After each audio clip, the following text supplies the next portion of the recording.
Think the Culture and Animals Foundation. Think, create, explore, celebrate. My name is Victoria Reshetnikov. I'm a research assistant working at the Culture and Animals Foundation this summer. Today I'm given the pleasure of sitting down to talk with a past CAF grantee named Claude Jones. She received her grant for her work back in 2013. So hello, thank you so much for taking some time to chat with me about you and your work. You're welcome, my pleasure. So I know you applied to receive a CAF grant to develop your skills with ceramics and sculpture. Could you talk a bit more about the shift from two-dimensional to three-dimensional work or your interest in sculpture in general? Yeah, so I feel like I've always been a frustrated sculpture person, really. My first year at art school, I really loved sculpture and I had a natural sort of affinity or ability with sculpture, but I had some issues with the sculpture teachers. I changed department because of that and ended up majoring in printmaking.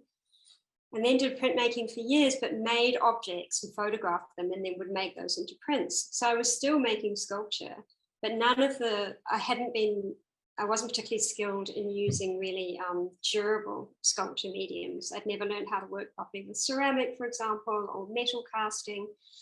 And so finally, in my master's year at art school, I did do sculpture and I decided I really wanted to focus on that.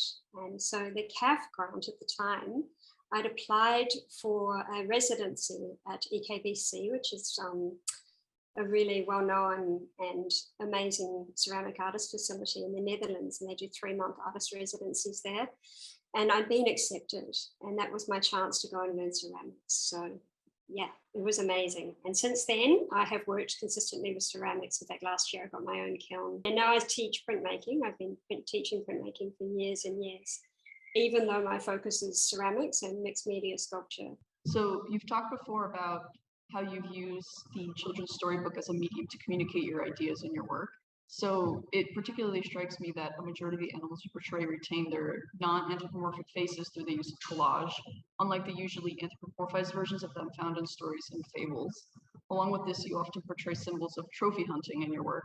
So I'm interested to hear what shaped these decisions and how the task of animal representation as a whole has informed your work. So yeah, for a long time I did those particular works. I did 2D works, and I'm also making sculptures that are often a kind of collage. I wanted to make work that really talked about animal rights and about why I'm vegan. And so I wanted to make something that was a bit more sort of cute and would lure you in, and you weren't immediately sure what was going on. I mean, is it animals exploiting each other? Or is it humans exploiting other humans? Or is it, so I'm turning the tables deliberately to get people to think about it, because if it was just obvious what it was about, people would turn away.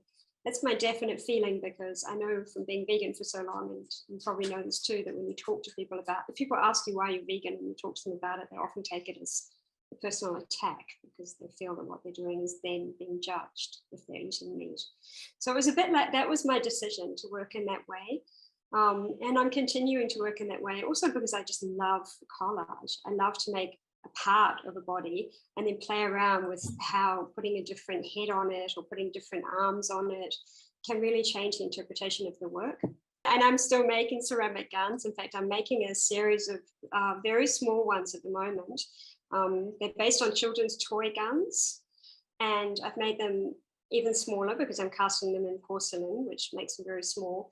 And my idea was to eventually cover a whole wall of them, a whole wall in these tiny little guns, all different models and all different colors, and some have flowers on them, and they're all kind of pastel and pink.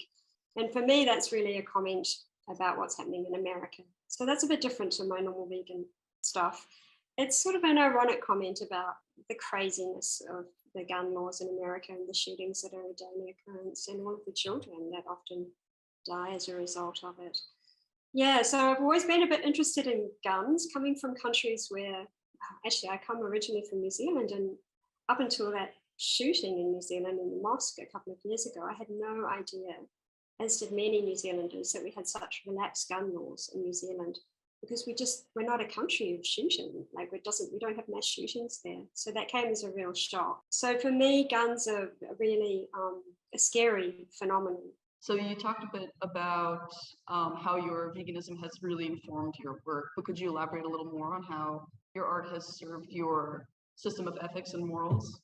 I think for me, I see my artwork as a kind of a quiet activism, although that might sound like a contradiction.